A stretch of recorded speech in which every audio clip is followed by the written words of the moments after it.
வணக்கம்.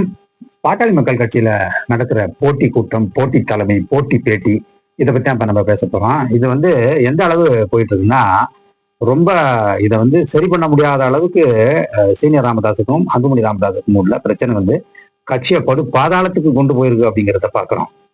இப்ப சில நாட்களுக்கு முன்னாடி அவர் ஒரு பொதுக்குழு நடத்தினார் அப்படிங்கிறத பார்க்கிறோம். அதுல அவருடைய ஆதரவாளர்கள்லாம் அங்க அவர்கிட்ட தான் கட்சி இருக்கிற மாரியும், அவர் தான் கட்சிக்கு தலைமை மாதிரியும், தேர்தல் கமிஷனால் அங்கீகரிக்கப்பட்ட கட்சி தலைவர் அவர் தான்ங்கிற மாதிரியும், அவங்களுடைய குழுக்கு தான், அவங்களுடைய அணிக்கு தான் தேர்தல் கமிஷனுடைய அங்கீகாரம் இருக்குங்கிற மாதிரி அவங்க ஒரு பேட்டி கொடுத்தாங்க அப்படிங்கிறத பாக்குறோம். இங்க அப்படியே இந்த சைடு சீனாரியோ மாதிரி இப்ப டாக்டர் ராமதாஸ் சமீபத்தில் நடத்தின ஒரு மீட்டிங்ல பாத்தீங்கன்னா, அவருடைய ஆதரவாளர்கள்லாம் என்ன சொல்றாங்கன்னா, அவர்கிட்ட தான் கட்சி இருக்கு, அவர் நிறுவனங்கிற முறையில சீனியர்ஸ் மற்றும் பெரும்பான்மையான தொண்டர்கள்லாம் டாக்டர் ராமதாஸுக்கு தான் அணிவகுக்கிறாங்க. அதனால கட்சி வேற யார்ட்டையும் போல அவருக்கு தான் இருக்கு அப்படிங்கிற மாதிரி பொருள்பட அவங்க பேசுறாங்க அப்படிங்கிறத பாக்குறோம்.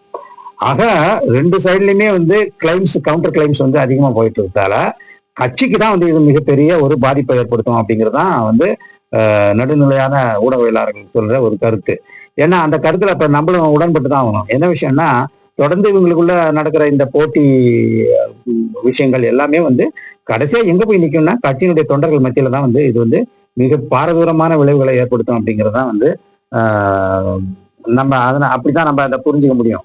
அப்புறம் இப்ப டாக்டர் ராமதாசனுடைய இந்த சமீபத்திய மீட்டிங்ல சீனியரோட மீட்டிங்ல ஒரு முக்கியமான அம்சம் என்னன்னா, அவருடைய மகள் கவிதா ராமதாஸ் அவங்கள முன்னிலைப்படுத்தி அந்த மீட்டிங்ல பக்கத்திலே உட்கார வச்சுக்கிட்டாரு அப்படிங்கிறத பாக்குறோம்.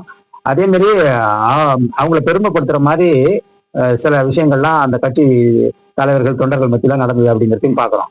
இப்ப அதுல இருந்து நமக்கு என்ன தெரிய வருதுன்னா, கட்சியை கைப்பற்றுறதுக்கு, அதாவது அன்புமணிகிட்ட இருந்து கட்சியை விடுவிக்கிறதுக்கு டாக்டர் ராமதாஸ் எல்லா வேலையும் ஆரம்பிச்சிட்டாரு அப்படிங்கிற மாதிரி தான் இருக்கு. ஏன்னா அதுல ஒரு 16 தீர்மானங்கள் போட்டிருக்காங்க. அந்த 16 தீர்மானங்களுமே என்ன சொல்லுதுன்னா, கட்சி இன்னும் டாக்டர் ராமதாஸ் கிட்ட தான் இருக்கு, அவரை விட்டு இன்னும் போகல. கட்சி பெரும்பான்மையான தொண்டர்களும் கட்சியினுடைய இடைமட்ட தலைவர்களுமே டாக்டர் ராமதாஸ் கீழே தான் இருக்காங்களே ஒழிய அவங்க அவரை விட்டு போகல அப்படிங்கிற விஷயங்கள் தெளிவுபடுற மாதிரி தான் அந்த கட்சியில அந்த மீட்டிங்ல நடந்த நிகழ்வுகளும் அதை தான் நமக்கு கன்ஃபார்ம் பண்ணுது. கூடவே அதுக்கு பிறகு பேட்டி அளிச்சாங்க பாருங்க, அந்த பேட்டியில எல்லாமே நமக்கு அதுதான் தெரிய வருது அப்படிங்கிறத பாக்குறோம். ஆக கட்சி தனக்குள்ள இருக்கிறதுங்கிறத அவர் உறுதி செஞ்சுக்கிட்டாரு.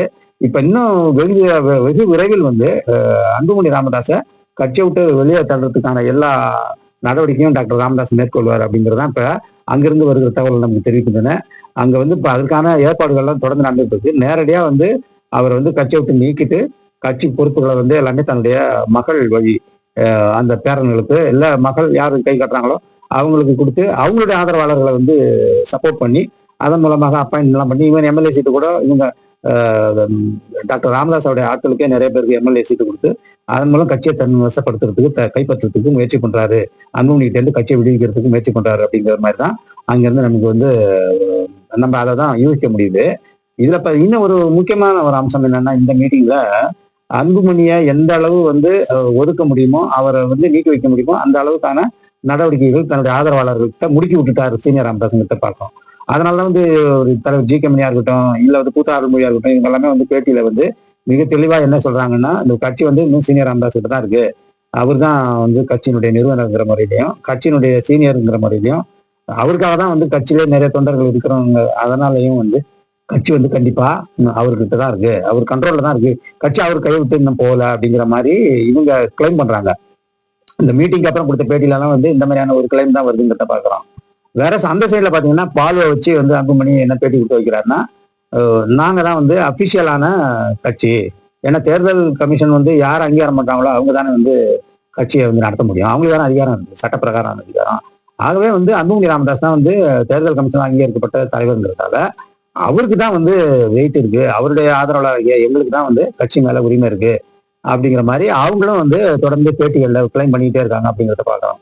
அப்ப ரெண்டு சைட்லயுமே ஒரு கிளைம், கவுண்டர் கிளைம் போயிட்டு இருக்கிறது கட்சிக்கு நல்லது இல்லைங்கிறதான் நம்ம சொல்லிக்கிறோம். சரி, இப்ப இந்த அளவு ரெண்டு பேருமே பிளவுபட்டு நடக்கிறதுக்கு ஏதாவது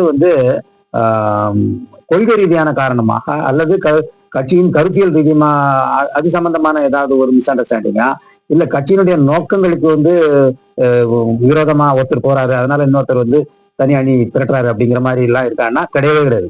அந்த மாதிரியான பேசுறதுக்கான ஒரு வாய்ப்பே கிடையாது. ஏன்னா கட்சி கொள்கை பற்றியோ, கட்சி கருத்தியல் பற்றியோ, கட்சி நோக்கங்களை பற்றியோ ரெண்டு பேருக்கும் எந்த வித்தியாசமும் இல்லைங்கிறத நம்மளால உணர முடியுது. அதாவது சமூக நீதி, மிகவும் பிற்படுத்தப்பட்ட குறிப்பாக வன்னியர் இடஒதுக்கீடு, மறுபடியும் வன்னியர் வாழ்வு உரிமை, இந்த மாதிரியான சமாச்சாரங்கள்ல வந்து ரெண்டு பேருக்குமே ஒரே குறிக்கோள் தான் இருக்கு. அதுல வந்து டைலூட் ஆகல, குறிக்கோள்லாம் டைலூட் ஆகல.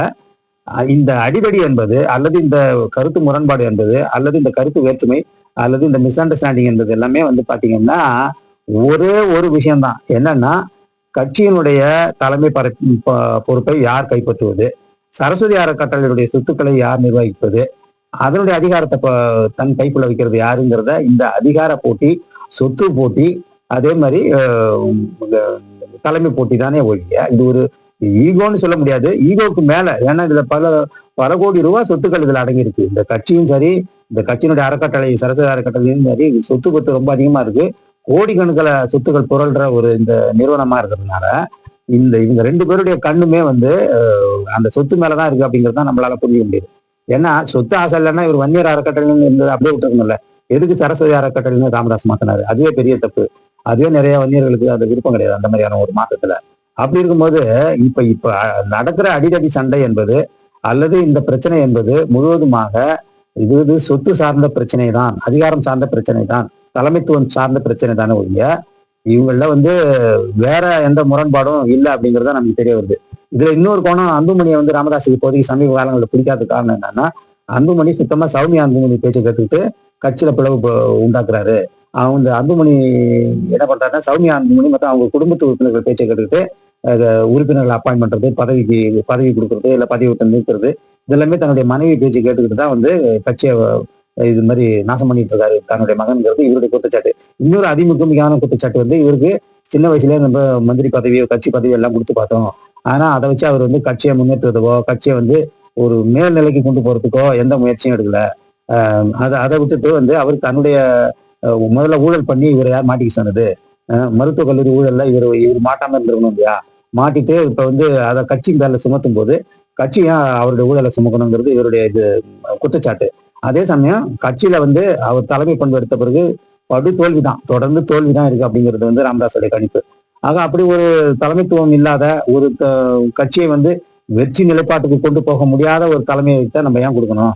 அதனால ஆல்டர்னேட்டிவா வந்து நம்ம மகளுடைய வாரிசுகளுக்கு, குறிப்பா முகுந்தனுக்கு எல்லாம் கொடுத்து ஒரு இளைஞரணி மணி கொடுத்து அவர் வந்து நல்லா செயல்பட்டார்னா கட்சிக்கு அவருக்கு தான் நல்லா பெரிய பதவி கொடுத்து எம்பி ஆக்கி, இல்லை இன்னும் லோக்கல்ல எம்எல்ஏ கூட ஆக்கலாங்கிற ஐடியாலாம் வந்து ஆக்கலாம் ரசி இருக்கு.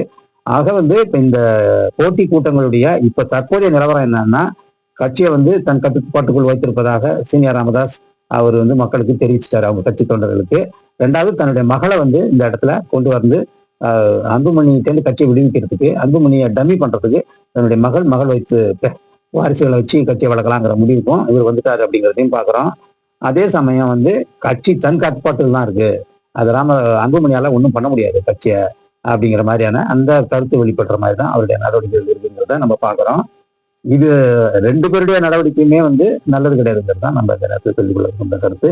ஏன்னா ரெண்டு பேருடைய இந்த பிளவுவாத அல்லது இந்த மாதிரியான ஒரு டிவிசிவ் மைண்ட் செட்டோட செயல்படுறதுங்கிறது கட்சியினுடைய வளர்ச்சிக்கு பெரிய ஆபத்து.